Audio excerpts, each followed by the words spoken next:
السلام عليكم ورحمة الله وبركاته، يا رب تكونوا بخير. تعالوا بقى النهارده نتكلم كده عن مجموعة أسئلة كده بشوفها سواء في جروبات مثلا أو بتتبعت لي أو حد بيسألني عليها عامة. ناخد كده سؤال ونشوف الإجابة بتاعته إيه.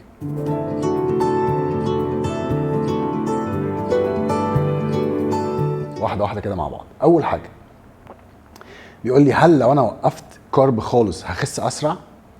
حلو. في البداية أنت هتخس كويس، يعني لما توقف كارب خالص في البداية هتخس كويس، لكن لو فضلت ماشي على النظام ده فتره طويله هتلاقي ان حصل عندك بلاتو او حصل عندك ثبات في الوزن، ولا جسمك بيزيد ولا جسمك بيقل. ليه بقى؟ لان انا عندي هرمون اسمه هرمون الليبتين او اللي هو هرمون الشبع. الهرمون ده بيطلع كاستجابه على اكل الكارب. بيطلع يعمل ايه؟ بيطلع يقول للمخ خلاص سد لي بقى شهيه الانسان اللي هيموتنا ده، وقفه خلاص كفايه اكل كده، سد الشهيه. ويعمل حاجه تانية مهمه قوي دي اللي احنا عاوزينها. ايه هي؟ ان هو بيقول للمخ ان انا عندي مصدر انتاج الطاقه متوفر بكميه كبيره. ليه؟ مش انا عندي الجلوكوز هو اول مصدر او يعني ايه الجسم بيعتمد عليه في انتاج الطاقه، والكارب ده اللي هو الجلوكوز الجسم في الاخر بيحوله للجلوكوز. فهو يقول للمخ ايه؟ يقول له انا عندي كميه من مصدر الطاقه فسرع لي شويه الايه؟ الحرق عشان خاطر اتخلص من الكميه الكبيره اللي عندي. انت لو بتسمع فيديوهات او عندك شويه معلومات كده او حتى بتروح جيم وتقول للكابتن انا بقالي فتره موقف كارب بس حصل عندي بلاتو، يقوم يقول لك ايه؟ يقول لك كل وجبه مثلا فيها كارب كتير، فيها رز كتير مثلا عشان تفاجئ الجسم كويس، فيقوم يرجع تاني للايه؟ الحرق بتاعه. طبعا هو فاهم ومش فاهم، هو مفيش حاجه اسمها تفاجئ الجسم، هو الجسم شغال بميكانيزم معين هو ده اللي ماشي عليه. انت بقى هتقعد تيجي يمين تيجي شمال، هو ماشي بنظام معين.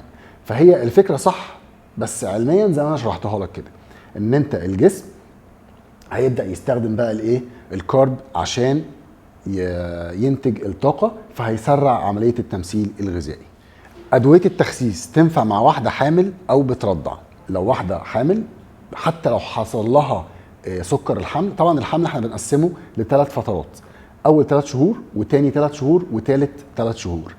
في الثلاث فترات دول كل فتره فيهم بنكون بنحسب سعرات معينه، دي اللي هي بتكون ماشيه عليها، ما بنديهاش اي ادويه للتخسيس والكلام ده كله كويس. ده حتى لو واحده جالها سكر حمل بيجي في اخر 3 شهور مش بندي غير الانسولين، لان هو مضمون ان هو مش بيعمل اي حاجه، ملوش اي تاثير على الجنين.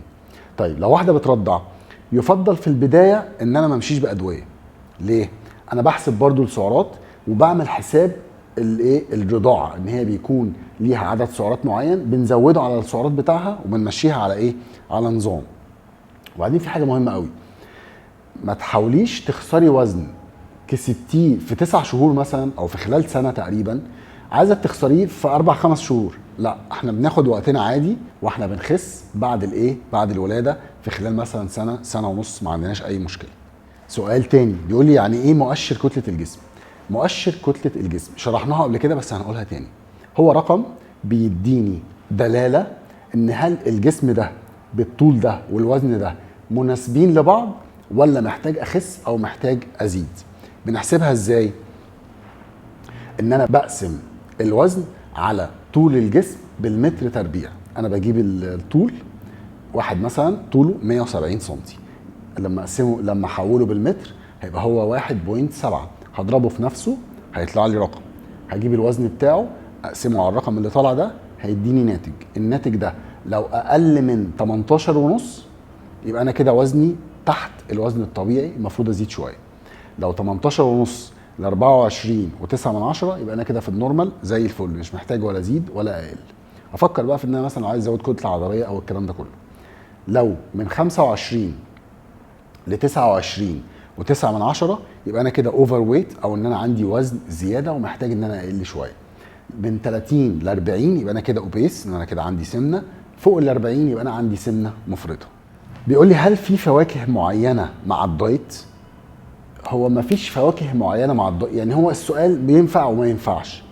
هو في انواع معينه من الدايت لما انا بعملها بلاقي فيه فواكه ممنوع ان انا اكلها. زي ايه مثلا؟ لو انا عامل الكيتوجينيك او انا عامل البي ام اس اف، الاتنين دول بلاقي الفواكه كلها ممنوعه ما عدا الفراوله والكيوي والتوت والكريز والافوكادو. دول بس اللي بيكون مسموح بيهم في الايه، في الكيتو او البي اس ام اف، لان لو خدت حاجه تانية هخرج بره النظام. طيب لو انا مثلا مع حد او انا بعمل نظام لحد عنده سكر، يبقى انا هحاول على قد ما اقدر ان انا هبعد عن الفواكه اللي بتعمل سبايك او ان هي بتعلي السكر بشكل سريع، زي التين والعنب والبطيخ والحاجات دي. طب لو انا مثلا معايا مريض ضغط بعمل له نظام، هحاول اركز اكتر على الفواكه اللي فيها بوتاسيوم عالي، زي ايه؟ زي الجوافه وزي الموز والحاجات دي. يبقى هو السؤال هيجي شخصي شويه، اللي هو انا بعمل نظام كذا فينفع معايا ايه وما ينفعش معايا ايه.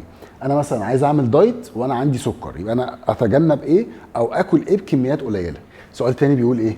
هل في رياضه معينه بتزود الحرق؟ كويس قوي السؤال ده. بص يا سيدي، الرياضه بشكل عام هتحسن الحرق عندك وتحسن التمثيل الغذائي في الجسم، لكن في تمارين معينه بتخلي الحرق في الجسم يفضل شغال حتى انت بعد ما تخلص ايه، حتى بعد ما تخلص تمرين. دي اللي هي اسمها ايه؟ اسمها هيت تريننج، هاي انتنسيتي انترنال تريننج. كويس؟ طيب بتتعمل ازاي؟ انت مثلا على التريد ميل، بس اهم حاجه ان انت ما تكونش مبتدئ، يعني مثلا بعد شهر من التمرين او بعد شهر من الرياضه تقدر ايه تعمل التمارين دي. انت دلوقتي مثلا على التريد ميل، على المشايه، هتجري باقصى سرعه انت تقدر تجري عليها، باقصى سرعه عندك انت، مش اقصى سرعه للمشايه. كويس؟ هتجري مثلا لمده دقيقتين، وبعد كده تنزل بالسرعه لسرعه متوسطه، هتجري لمده دقيقه او دقيقتين وترجع تاني للسرعه الايه القصوى بتاعتك. هتفضل تعمل كده لمده مثلا 15 او 20 دقيقه. او انت مثلا بتلعب كارديو، هتاخد 3 أو 4 ست، 3 4 مجموعات من غير اي راحه، وتريح نص دقيقه مثلا، وتقوم تاني تاخد 3 أو 4 مجموعات مختلفه من تمارين الكارديو. هنا انت بتعمل ايه؟ الجسم هنا بيستهلك كميه اكسجين كبيره جدا عشان يقدر يوفر لك طاقه. فبيحصل عندك ايه؟ بيحصل حاجه اسمها اكسجين ديبت او الدين الاكسجيني، ان الجسم بعد انت حتى ما توقف تمرين، بعد انت ما خلصت التمرين، يبدا الجسم لسه مازال عمال بيدخل كميات اكسجين عاليه عشان يعوض ويعمل اكسده، يعوض السرعه اللي حصلت جوه ايه؟ جوه التمرين. هيبقى انت خلاص خلصت التمرين والحرق لسه عندك ايه؟ لسه شغال. جربها بس ما تبقاش لسه مبتدئ، بعد فتره كده من التمرين حاول تجرب التمارين دي، هتلاقيها بتفضل الحرق يفضل شغال معاك.